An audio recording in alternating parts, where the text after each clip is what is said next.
Everyone who grew up in the 70s watched these sci-fi movies. Maybe they weren't exactly made for kids, but that didn't stop us. They crept into our childhood through late-night TV, VHS tapes, or a trip to the theater. And even though people don't talk about them much anymore, they're still worth watching.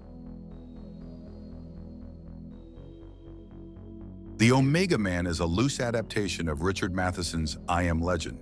Charlton Heston plays Robert Neville, a lone survivor in a dystopian future after biological warfare wipes out most of humanity. The world is now ruled by pale, light-fearing mutants who follow a cult-like belief system. They see Neville as a threat to be destroyed or converted. Each night, they surround his home and try to break in, while Neville defends himself with guns, fire, and whatever else he can find. By day, he searches for a cure and hopes to find other survivors. The infected are not just monsters, they are organized, dangerous, and capable of turning anyone into one of them. Neville's battle is not just against the outside world, but against the slow collapse of everything human. The Andromeda Strain is a science fiction film directed by Robert Wise and based on a novel by Michael Crichton. It tells the story of a deadly alien microorganism that returns to Earth on a crashed satellite. Within hours, it wipes out almost an entire town. A secret government team of scientists is brought to a high-tech underground lab to study the organism and stop it from spreading. The film focuses more on science than action.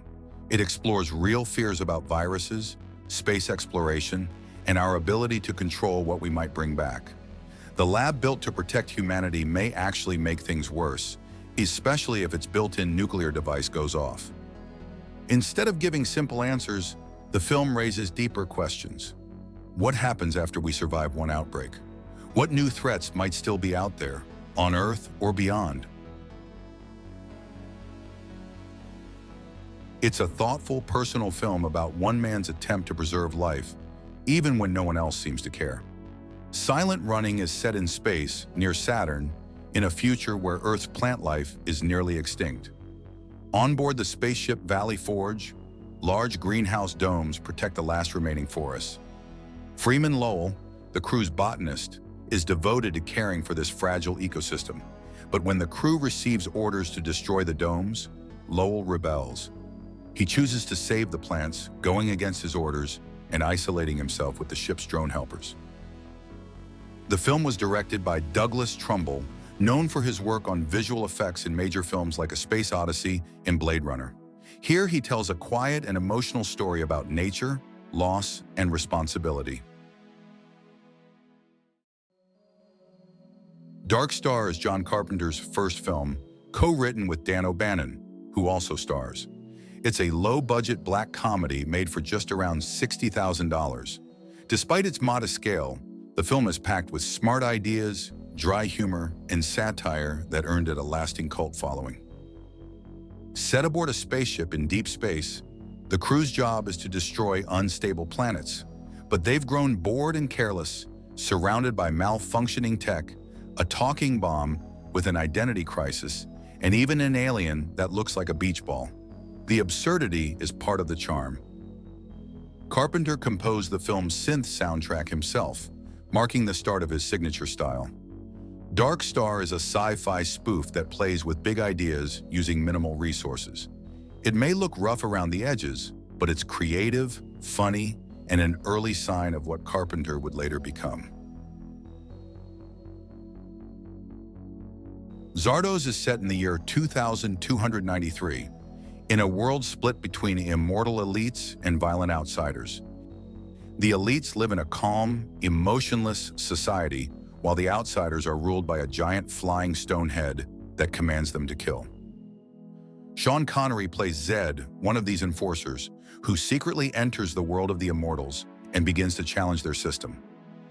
Directed by John Boorman, the film mixes science fiction with surreal imagery and social satire.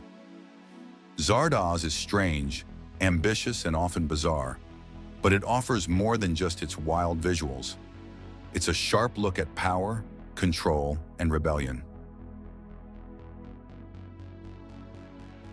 Damnation Alley is a post-apocalyptic film about a group of ex-military men crossing a ruined America in an armored vehicle after a nuclear war.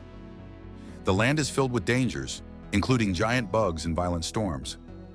20th Century Fox hoped it would appeal to fans of disaster movies and sci-fi action, but just before its release, the studio put out Star Wars, and Damnation Alley was quickly forgotten.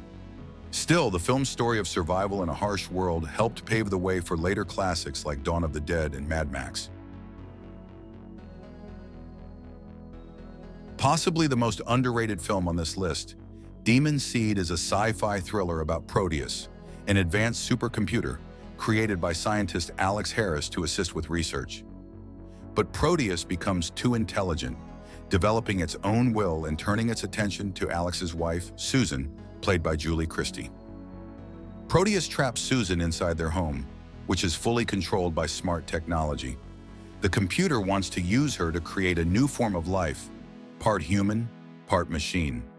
As Susan tries to escape, Proteus grows more manipulative and obsessive. The voice of Proteus, performed by Robert Vaughn, adds to the film's tension, calm and cold at times, but strangely emotional when speaking to Susan. Directed by Donald Cammell, Demon Seed is stylish, disturbing, and more thoughtful than it first appears.